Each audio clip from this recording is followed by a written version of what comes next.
Let's look at the AtomSphere UI. It's important to understand the different sections of the AtomSphere UI because we refer to them by name in all of our classes.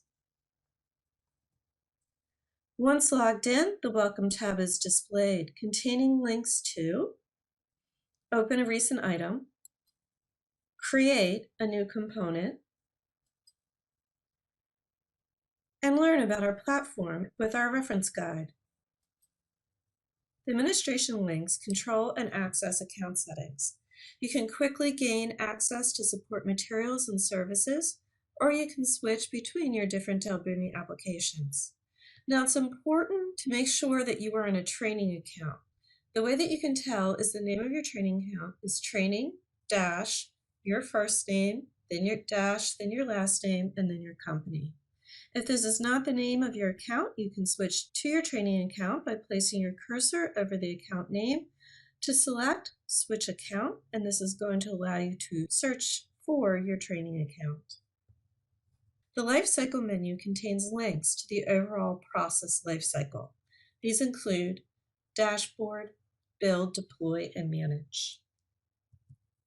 Let's take a closer look at the Build tab, which is where you will develop a process from beginning to end. It's also the first step in the development lifecycle. Clicking on the plus new button accesses the Create Component window, where you can create new components.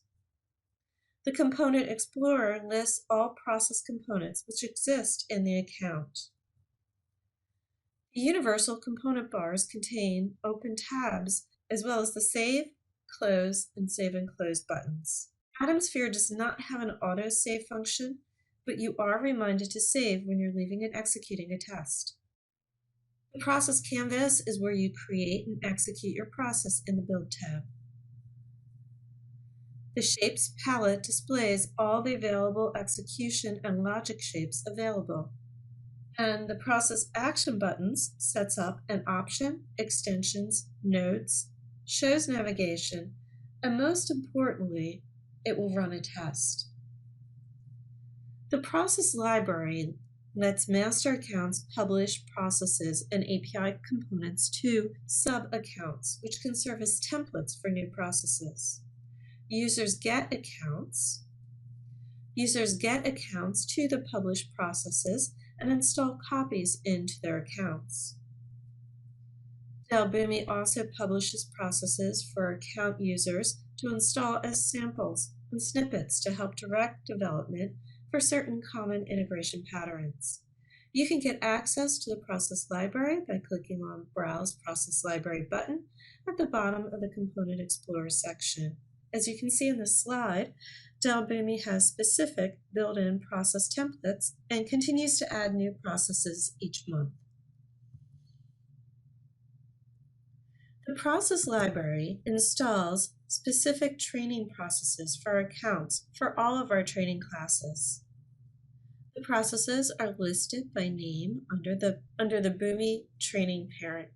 You can also search the process by name, connector, end system, or description in the search box. Of course, the processes are just templates to get us started, and we need to develop, create, add, and configure shapes as part of the integration process. Now that you have a better understanding of the AtomSphere platform and options, it's time to learn about the Dell Boomi integrations. Let's begin by answering the question, what is a Dell Boomi integration? Dell Boomi makes it possible for companies to integrate applications, data, and trading partners directly from the web by using a visual designer with access to a library of integration components. These components, which are referred to as shapes, are easily added by clicking, dragging, and dropping them into the process canvas, and then connecting them to one another. As displayed by this image, it's fairly easy to understand the process flow, moving left to right. Once you begin building your own processes, you'll quickly become familiar with each shape and better understand its function. Another term we use during class is AtomSphere process. So what is an AtomSphere process? is the core integration component. It typically represents a discrete workflow, which moves documents from one application to another. Processes are built, deployed, and managed. They contain all of the shapes and components needed for a full integration flow. And the act of running a process is called an execution. An AtomSphere process and a Dell Boomi integration are interchangeable in most cases.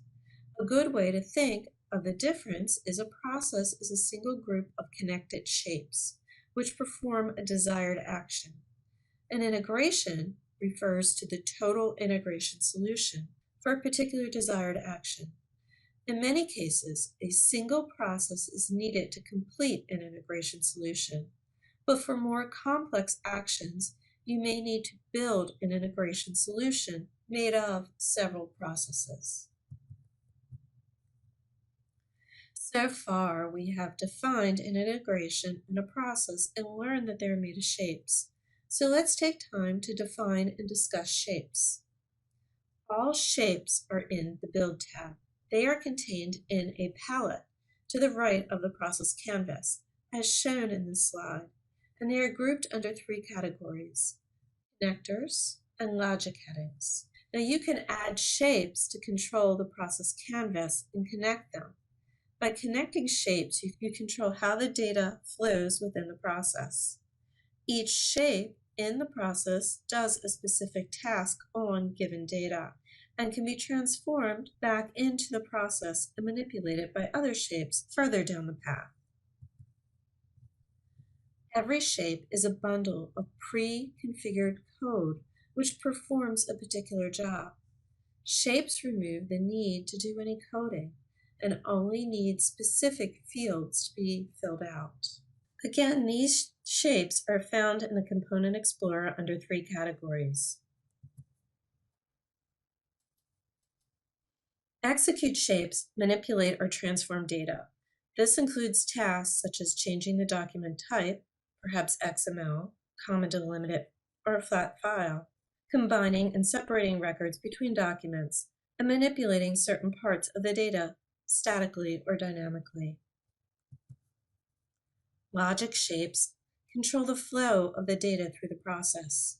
You can route documents down different paths, create a series of required paths to separate different branches of a process, or even set up logic to confirm your data is based off a specific criteria. Connect shapes get the data into the process or send it out of the process. This happens via connections made to tools such as databases, FTP, and CRM, just to name a few. Some shapes we'll use today. For execute, we'll use a map, which is going to transform the data from one profile to another. We're also going to use a set properties shape.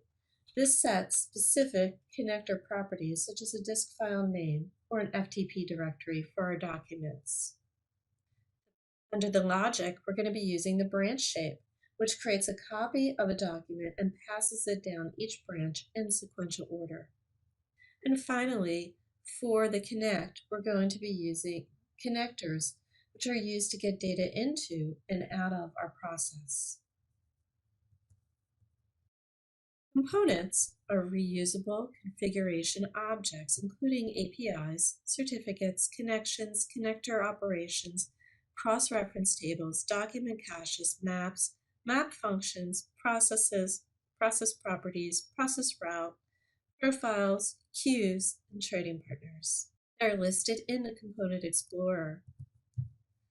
Components are created once and referenced by the process shapes across many processes. This modular design simplifies maintenance because the configuration changes are made once and then instantly applied everywhere where the component is referenced. In this class, we use a number of components. Connectors, each shape will have a connection and an operation component, profiles, and maps.